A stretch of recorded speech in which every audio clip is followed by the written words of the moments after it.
Alors bonjour, nous revoilà donc pour une nouvelle vidéo. Donc on m'a confirmé que l'idée de passer par YouTube était pas mauvaise, hein. Des bêta-testeurs élèves m'ont confirmé ça. Du coup, je vous propose donc la correction de la fiche à propos des équations du premier degré à une inconnue. Vous aviez les réponses au bas de la feuille, mais visiblement ça n'a pas suffi. Donc cette fiche, vous devez la maîtriser dès la troisième jusqu'en terminale notamment, et même après. Donc le but ici, vous avez des formules mathématiques, et en fait, je vais vous expliquer comment on trouve la valeur qui se cache derrière la lettre x, qu'on appelle ici l'inconnu. Donc on a des équations du premier degré à une inconnue. Pourquoi une inconnue? Parce qu'on n'a qu'une lettre. Et du premier degré, pourquoi? Parce qu'il n'y a pas de x au carré, ou des choses comme ça. X au cube, troisième degré par exemple. Alors c'est parti. Du coup, en fait, je ne vais pas forcément les faire dans l'ordre, hein. On va commencer par celle-là, celle-là, celle-là. Pourquoi? Parce que ces trois équations se ressemblent. Alors ce que je vais dire, hein, pour ceux qui découvrent un petit peu la vidéo, c'est pas forcément très très correct, mais ça fonctionne. Du coup, maintenant j'ai pris le parti d'expliquer comme ça. Alors, le but, c'est d'isoler l'inconnu. Et ici, vous avez un nombre qui est collé. Donc, quand il est collé, il passera dessous. Du coup, le x qui est à gauche, je le laisse à gauche. Le égal, je le laisse je laisse le égal. Arrête, j'ai mon fils à côté, hein. Donc, le 25-35, je le laisse là où il est, donc à droite, hein. Il est assez important de respecter ce qui est à gauche, et de respecter ce qui est à droite, de laisser en fait les choses de leur côté, de façon à ce qu'après, quand on a une inégalité, hein, du type plus petit ou plus grand, ou plus petit ou égal, vous voyez, par exemple comme ça, ben, la méthode fonctionnera toujours si on a pris les bonnes habitudes. Alors quand il est collé, il passe dessous. Du coup, en fait, on tire le trait de la division et il passe dessous. En réalité, le fois 7,8, parce que vu qu'il était collé, c'était un fois qui était caché. Le fois 7,8, ce nombre-là, en changeant de côté par rapport à l'égalité, l'opérateur s'inverse et le fois devient divisé. Donc retenez, hein, pour ne pas vous tromper, que quand c'est collé, ça passe dessous. Ça au moins, n'importe qui peut le retenir. Et on le laisse dessous comme il est. C'est-à-dire qu'il n'y a pas de changement de signe au niveau du plus ou du moins. Ça, on laisse tomber. Donc quand c'est collé, ça passe dessous. Puis il ne nous reste plus qu'à taper la calculette. Donc c'est bon, on voit bien la calculette à l'écran. Hop, on tape à la calculette. Et ici, sur cette calculette-là que je conseille, la FX92 Collège, on appuie sur SD pour avoir sa forme décimale. Et voilà, comment vérifier? Donc on a dit tout à l'heure qu'il y avait un fois qui était caché. Mais si on tape à la calculette 7,8 fois le 3,25, puisque maintenant on a trouvé la valeur de x, si on tape ça à la calculette, 7,8 fois 3,25, on trouve bien 25,35. Du coup, ça nous confirme qu'on a juste. Alors maintenant, on va aller un petit peu plus vite. Ici, je remets le égal, je remets tout ce qui ne va pas bouger. Le 6,3, il est collé, donc il va passer dessous. On tire le trait de la division. On le laisse comme il est. Et je conseille d'ailleurs le trait de la division sur cette calculette de le mettre exactement comme il est, c'est-à-dire avec cette touche-là. Donc suivant les années, ça change un peu d'une calculette à l'autre, hein, mais le principe est à peu près le même. On tape à la calculette. Ici, on passe avec la flèche, on passe dessous. Un petit coup de SD pour simplifier. Et on trouve moins 5,2 égale C. Perso, ça ne me gêne pas que l'inconnu soit à droite, hein. C'est pareil, ça peut être utile d'avoir pris cette habitude, hein, justement, de ne pas être gêné par ça. Bon, pour faire bien, on pourrait, voyez, mettre un petit coup de surlignage sur les réponses. Les vérifications ici, au niveau de l'énoncé, hein, parce que je dis toujours qu'il faut vérifier l'énoncé. Surligner vos résultats, arrondir à 0,1 si besoin, hein. Donc là, en réalité, pour être bien, c'est ça qu'on attend. Marquez vos calculs, tout est marqué, hein, parce que maintenant vous pouvez photographier ça avec un smartphone et puis il vous le résoudra tout seul, hein. Donc on vous demandera les étapes, hein. Donc arrondir, vérifier avec GeoGebra. Là on va laisser tomber GeoGebra. Donc la vérification, je ne vais pas la faire à l'écrire en tout cas, on peut la faire rapidement à la calculette. 6,3 fois... Alors le moins sur cette calculette, on met n'importe lequel, il fonctionnera. J'ai pas mis les parenthèses parce que ici sur cette calculette, c'est pas forcément obligatoire. Mais en général, quand on remplace une lettre par un nombre négatif, on l'entoure toujours de parenthèses. D'ailleurs, je vais le refaire histoire que vous voyez la bonne méthode maintenant. 6,3 fois, entre parenthèses. Le moins, sur certaines calculettes, il ne faut pas celui-là. Mais sur la Casio, on ne s'embête pas. Là, on l'a bien tapé, c'est-à-dire on a entouré la lettre C qu'on avait trouvée par des parenthèses puisque la valeur était négative. Et on trouve bien moins 32,76. Alors, ici, Théo, qu'est-ce que ça va être la réponse? Le nombre là, il est collé, qu'est-ce qui se passe? J'ai rien compris. T'as rien compris. On va dire que tu as 9 ans, hein, et du coup, pour toi, c'est vraiment tout nouveau. Il n'était pas très concentré. Moi, je suis plus vers des vision. Ah, il regarde en gros si je cadre à peu près bien, hein. Il est surtout là pour ça. Là, il est concentré sur ça. Je suis le caméraman. Voilà. Allez, tac. Donc, il était collé. Il passe dessous. On le laisse comme il est. Il y avait un moins, on le laisse. Il ne reste plus qu'à taper à la calculette. Diviser. Alors là, je l'ai tapé comme ça, hein. Le trait de fraction, on l'a pas tous. Donc, on fait comme on peut. Ça, c'est important d'apprendre à utiliser sa calculette. J'insiste beaucoup là-dessus. Parce que d'une calculette à l'autre, il y a des subtilités et des différences. Même un même modèle, Casio FX92, suivant l'année de production, il ne fonctionnera pas de la même manière. Donc voilà, ces trois-là se faisaient de la même manière. Et les deux de droite sont légèrement plus compliqués. Je crois qu'il va y avoir une étape supplémentaire. Alors, on va attraper une couleur. Hop. Autre que le noir, peut-être. Ouais. Je vois que j'ai pas énormément de couleurs, donc je vais faire avec ça. Là, le truc, c'est que si on avait ça, eh bien, on utiliserait la technique vue précédemment. Or, on a ce -2 qui nous gêne. Alors, il faut s'en débarrasser. Vous voyez, celui-là, ça va être pareil.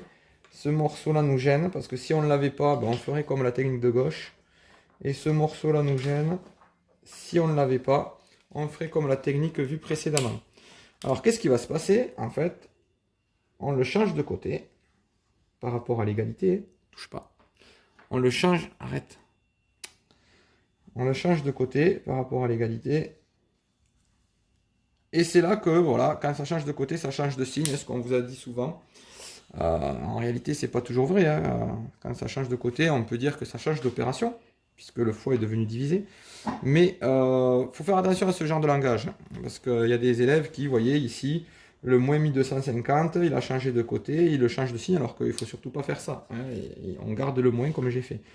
Donc, quand ça est collé, ça passe dessous, et là, ce n'est pas collé, là on change de signe, en changeant de côté. Alors du coup, on réécrit tout ce qui ne va pas bouger.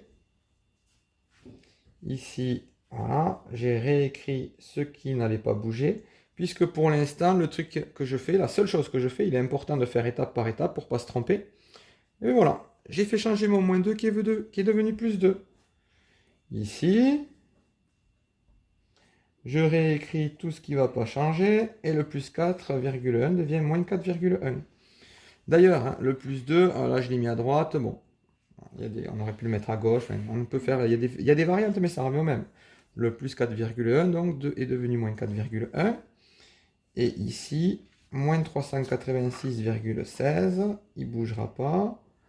Le -73,2C, il ne bougera pas. Par contre, vous voyez, le +258, je m'aperçois que j'ai pas la place pour le mettre.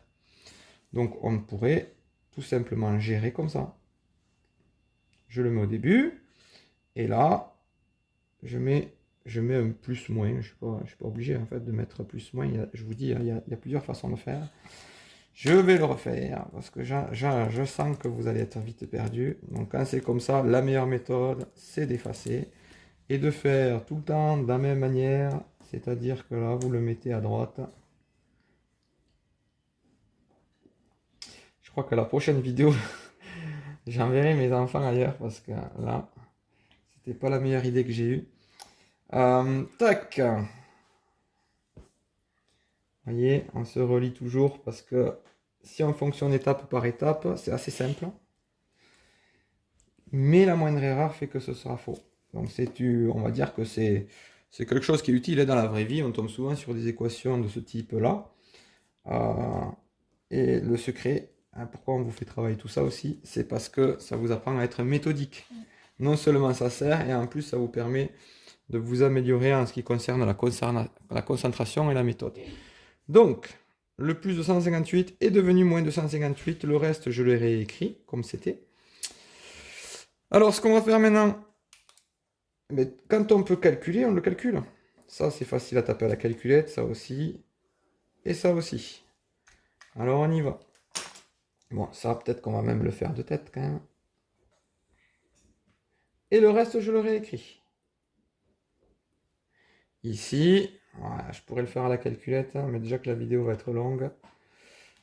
Du coup, moins 7,37 moins 4,1, ça nous fait moins 11,47.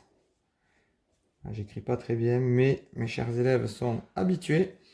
Moins 386,16 moins 258, ça nous fait moins 644,16. Donc voilà, le reste je le réécris. On fonctionne étape par étape. Maintenant, ce qu'on va faire changer de côté, c'est lui. Puisque si on ne l'avait pas, eh ben on aurait fini, puisqu'on aurait trouvé l'inconnu. Donc lui, il est collé, donc il va passer dessous. Lui, il est collé, il va passer dessous. Lui, il est collé, il va passer dessous. On le prend toujours avec le signe. S'il y a un signe moins, ben on prend le signe moins. Donc, on y va. Je réécris ce qui ne va pas bouger. Et lui étant collé, il va passer dessous. Et on le laisse comme il est.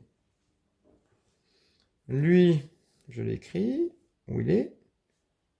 Je tire mon trait de fraction. Lui, il était collé, il passe dessous. Lui, je réécris. Lui, je le réécris. Hop, lui, il était collé, il va passer dessous. Alors, j'ai un petit problème de place. Il faut s'adapter. Ici, 108,58 divisé par moins 8,9. Un petit coup de SD. Ça nous fait moins 12,2 égale T. Ici, au passage, hein, il est très important d'avoir cherché ces exercices. C'est un peu tard que je le dis, mais je l'avais écrit ailleurs. Il est très important d'avoir cherché ces exercices avant de regarder la correction, puisqu'il y a des variantes, plusieurs petites subtilités, on va dire, qui font qu'à la fin on retrouve la même chose. Hein. En gros, il n'y a pas qu'une façon de faire. Et du coup, en clair, cette correction ne peut apporter quelque chose que si vous l'avez cherché au préalable, c'est-à-dire avant. Ok, et puis le dernier, là, j'ai un petit peu un problème de place. Alors, les élèves un peu plus, on va dire, à droite, les moins, ils vont pas les écrire, puisque moins, ça fait plus. Mais faites attention avec ce genre de choses, parce que parfois, on veut gagner 2 secondes. Hein, d'ailleurs, je vais pas le faire. Parfois, on veut gagner 2 secondes, et c'est là qu'on fait une erreur, puisque sur certaines bases de ce type-là, eh bien, vous faites parfois des erreurs. Donc, c'est dommage. Du coup, assurez le truc. Ne sautez pas d'étape. Soyez méthodique. Et vous aurez toujours juste. Alors, hop. Là, j'ai trouvé ça. Donc, tout à l'heure, c'était ça la vraie solution. Hein. Un chiffre après la virgule. J'ai partout un chiffre après la virgule. Donc, au niveau des arrondis, on est bon. Là d'ailleurs, ceux qui ne comprennent pas pourquoi j'ai marqué 3,3 au lieu de 3,25, vous regarderez la vidéo sur les arrondis. Dernière petite chose avant de terminer cette vidéo qui dure combien de temps, Théo? 15 minutes. On va vérifier que je me suis pas trop trompé. 3,25, bon, au niveau de corriger, j'avais pas trop fait gaffe. J'avais dû rajouter l'arrondi à 0,1 histoire de vous faire travailler les arrondis. Du coup, dans le corrigé, j'avais pas vu. Donc lui, on l'a bien trouvé. Moins 12,2. On l'a pas. Ah oui, c'est un truc que j'avais réduit, donc ils ne sont pas tous. Donc il y en a 6 à trouver. Le moins 5,2, on l'a là. Le moins 1,1, on l'a là. 8,8. Moins 3,1. Moins 12,2. Donc à part ce truc-là qui était mal arrondi, on voit qu'on est pas mal. Bon, j'espère que ceci aura été relativement clair. Sinon, n'hésitez pas à y revenir. Mais dans tous les cas, surtout, ne regardez pas cette vidéo sans avoir cherché les exercices. Car sinon, ça ne servira à rien. Par contre, effectivement, si vous aviez fait des erreurs ou si vous n'avez pas réussi à tout faire, j'espère que cette vidéo vous permettra de rectifier tout ça. Allez, à la prochaine vidéo. Au revoir.